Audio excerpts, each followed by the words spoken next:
Hey guys, Banana Lock here. Welcome back to another Watch Our Realms video.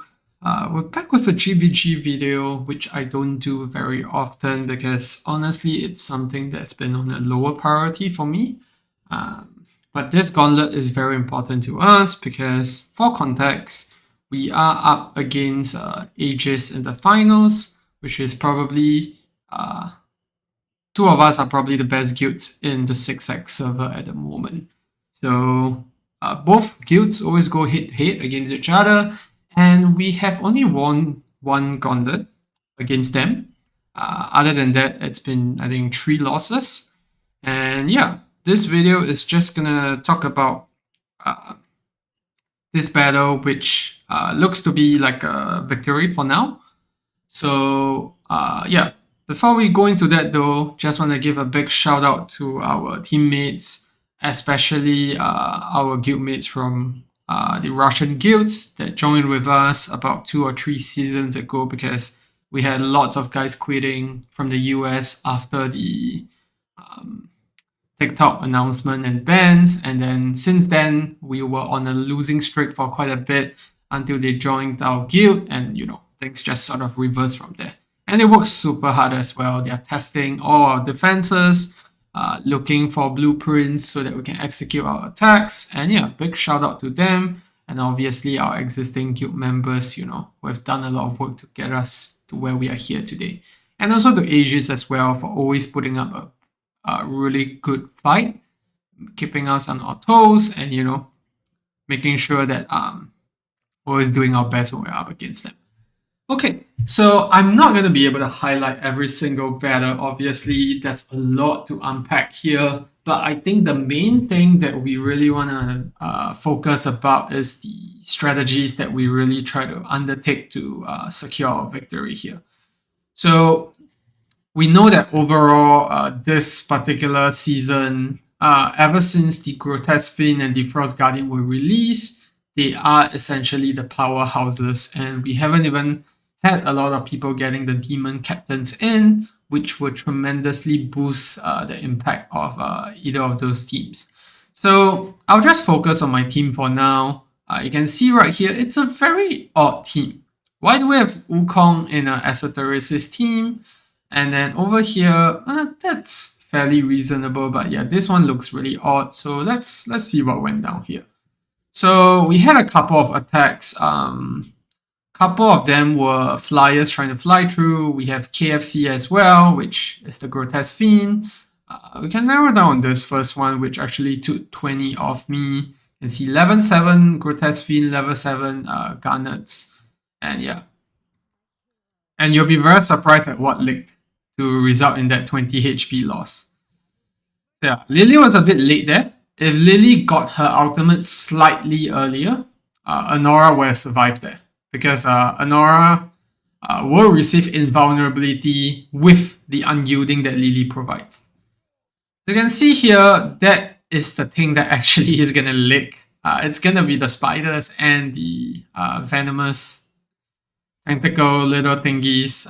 It's very funny because you wouldn't expect this to happen, but yeah, we simply do not have enough block or AoE damage to deal with these units here. And the reason why I had Wukong on this team is because I wanted to stun the Grotesque Fiend as long as possible. Nastya on A1 has stuns as well. There is really no one else that could, do as much stuns as Wukong does, especially A3 and above with all his clones in the mix. So that was the main crux of how we decided to build our defenses. We really wanted to make sure that KFC is countered, but at the same time, we still want it to be mage-proof. As you can see here, Wukong just got hit by the mage there, and we actually survived. And yeah, the KFC is just getting stunned non-stop, and because of that, there's just simply no way for it to break through, even though Anora is dead here. Unfortunately, those 2 spiders did get through, so yeah, that's just what it is. So our team is pretty much centered around that. It does require a very specific build. You need a certain level of HP, you need a certain number of attack speed to make sure that Wukong is stun locking and also able to kill the Grotesque Fiend. But that's basically it for the attack. the units get stuck here, they don't move on, and yeah, that basically was that 20 damage that was done. And then we have flyers and all that, which I'm not going to focus too much about because those are just incredibly hard to get through. But you can see once again here how the stuns come in to actually ensure that, you know, the Grotesque Fiend is just not able to cut through at all. You can see the Fiend growing. Another one there. And yeah, it's basically going to start one-hitting Broke here if he procs the 20%. But you can see he doesn't survive for very long from the single target damage from Nastya and also Wukong being in a pretty solid build. And we have another round of Grotesque Fiend, but yeah, it's not really going to do much here. It has to eat through the Brokia ultimate. And yeah, it just gets stun locked to death there. You see, it didn't even hit Brokia like twice. I think it was just one hit. And that's basically the run. So with that in mind, we just basically tried to, you know, incorporate stuns, freezes, and all that because there's no way for you to protect the Grotesque Fiend from that. If you want to use the Fool and all that, then what happens is that you lack cost. You're not going to have enough cost to summon the follow-up spiders to actually allow them to live on. And by the time your Fool actually comes out to give the shield, your Grotesque Fiend will be almost dead. And now we move on to the first defense. Nothing too crazy here, right? So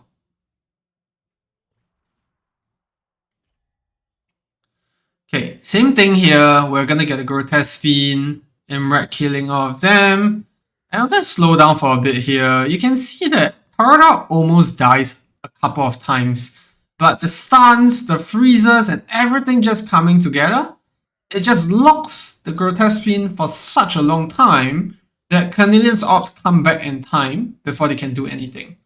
And this is really just RNG at this point. The stuns, the freeze, lining up one after another. There's just no way to really break through this reliably.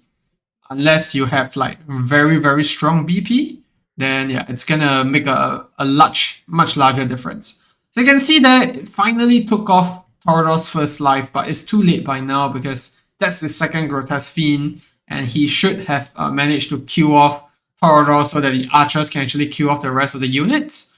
And that would have been the run, but because of that first round of Grotesque Fiend getting stunned and frozen all at the same time, you know, back to back, it just makes it impossible to actually get through it. So yeah, that's another defense. And we have a couple of defense here. It's pretty similar. So you can see this one is the same as mine. Instead of Torador, we have Brokia. And then Lily instead of Carnelian. So it's the same concept. It could be a bit different with how easy it is to trigger the unyielding and all that. But yeah, you guys get the idea. So yeah, you can see it's the same. We have a lot of Valaras in the mix, obviously, because she's very, very strong. It's very hard to get through Valara, especially via Valara A3. So we all thought Valara A3 was quite a joke. Like, what is A3 Valara gonna do? Why does she need the unyielding in her kit, right? So I think that's this particular gauntlet was when we found out that Valara A3 just ensures that Gauntlets can't kill her at all. Because every time she triggers her ultimate, which is when Gauntlets can actually see her and kill her, you can't do anything about it. There's just no way for you to get through Valara if she's A3 with Gauntlets. Because she's always gonna actually be immune to some form of damage and then get that damage taken reduction. And by the time that damage reduction timer is off, Gauntlets will have died obviously by then. So it's really incredibly hard to get through Valara A3. The only way to really cut through that, let me see if I can find a defense here that had Valara. The only way to really reliably cut through the Valara was really with KFC in some cases. This one is interesting as well. So we'll look at the KFC, the Grotesque Fiend one again later. This is an old strat. We had the Dancing Pope strat, I think 1 or 2 seasons ago, where you get the two shielders together. They basically just keep shielding each other. And what this does is that it delays your shielders long enough for to get enough cost to summon the other units to come to play. So in this particular case, it's not going to be a swarm. it's gonna be actually letting the flyers go through. You're gonna see there's a lot of heals coming through here, even with Valara's ultimate. Yeah, you can see the lightning flyers are still very, very healthy, even at this point. And Nastya is doing crazy damage here, but yeah, it was just not quite enough. Barely made it, but it was just really not quite enough to get through that. And we have the wolves here. It's gonna, yeah, do some damage here. Basically, once Cyrus dies, this is over and everything just goes through. So this was another one of the older strats that came into play. And then with some of the teams here as well, this one, there are a couple ways to do it. You could either mage the Ymiret and deal with that, or you could just use the Scourge. So the Scourge was, I think, a Season 10 strategy where we realized that the platform slots are very limited. It's very hard for you to place any units elsewhere. So when they're all clumped up together, the Scourge just easily takes out both your Anora and Ymiret at the same time, as well as your healers in some cases. In the Gauntlet map, it's not that much different as well. So yeah. And then we also had a couple of interesting teams, like this one here. This was actually one of my attacks. We can watch the successful attack. It's the same idea. So this guy has A5 almost everything.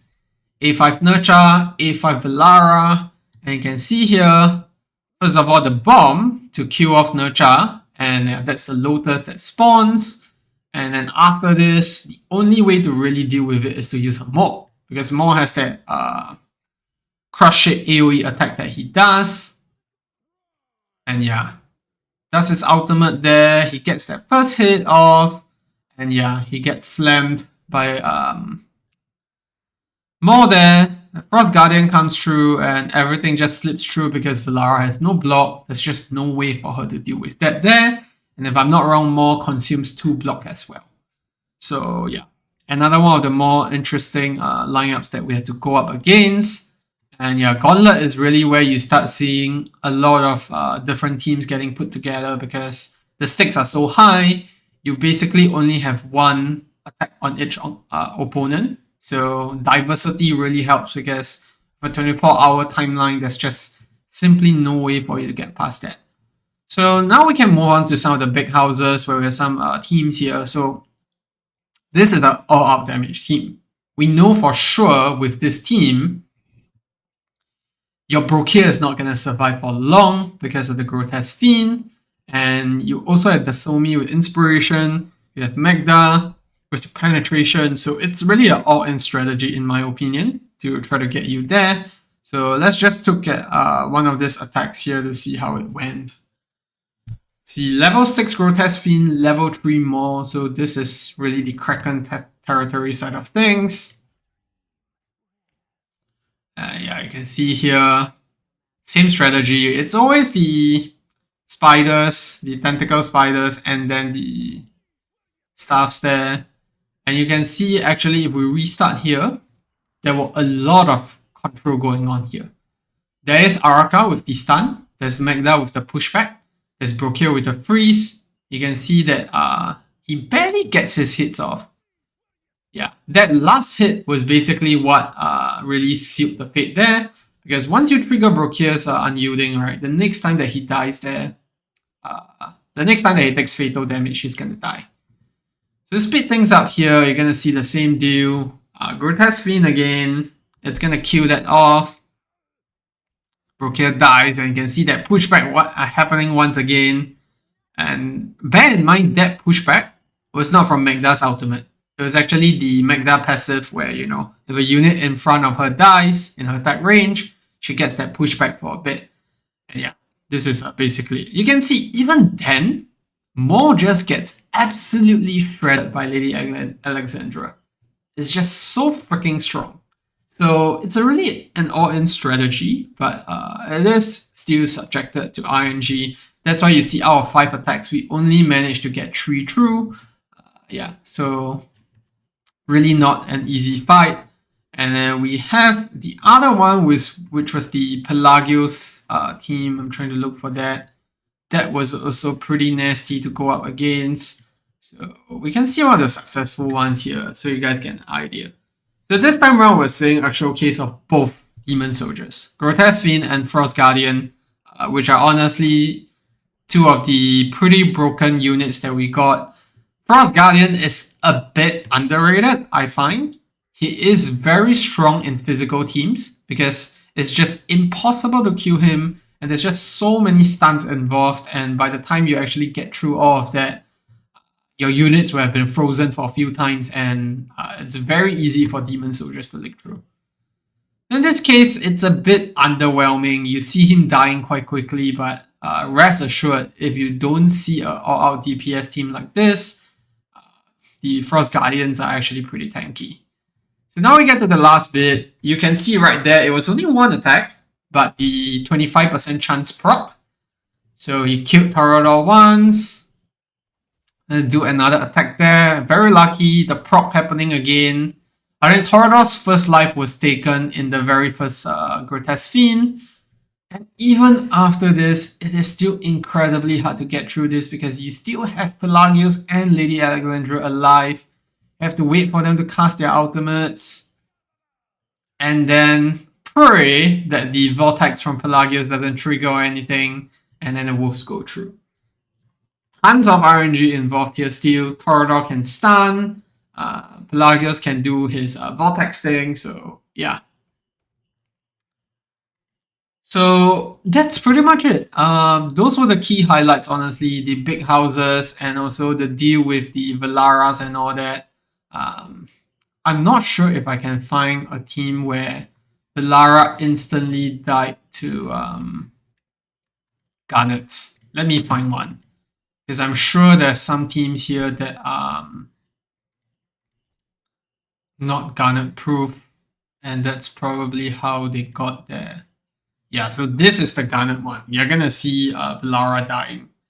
Because there's just no way for the ops to actually come out in time. Yeah, there you go. If that was A3 Valara there, that would not have went through. That would have been disastrous.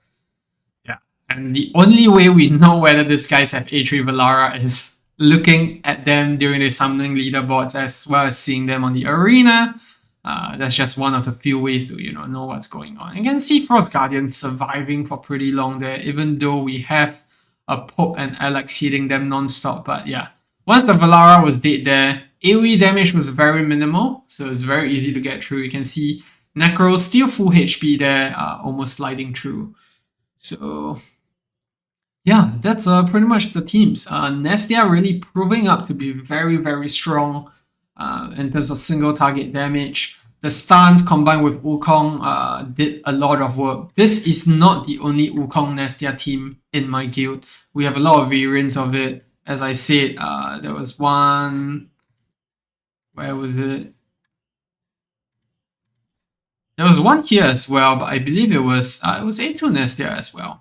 Probably a build difference, could be RNG as well. Okay, it's a different placement. So my Nastya was actually bottom and his is reverse. So all that is just, variety to make sure that we have all grounds covered. But yeah, I think that's pretty much one of the longest videos that we've done GVG-wise. It was very fun, very challenging getting through this. And really, once again, huge shout out to my guild. This is also going to be the last time for a bit that I'm going to be participating in competitive GVG. I'm going to take a break after this. I'm going to create a new guild or maybe move to one inactive one, take it over from there, and we'll try to focus more on PvE for the time being. And with test server in the mix, I want to spend more time actually testing new units that come out. And yeah, just having GVG and a full-time role and everything coming together, it just takes way too much time. So yeah, a big shout out to my guild for having me for so many seasons, and also to AEgis for always keeping us on our toes. It is really one of the most stimulating parts of the game at the moment, because this is where you really put your brains to test, where variety can sometimes be present. Because if you take a look at Arena and Codex, it's pretty much going to be the same teams, but in Gauntlet especially, where you're on such a tight timeline, only 1 week to plan your defenses, that's where we start to see a lot of creativity. So yeah, that's gonna be it for the video. Thanks for tuning in. Let me know what are your thoughts about this match, anything you found interesting. And yeah, I'll see you in the next video. Goodbye.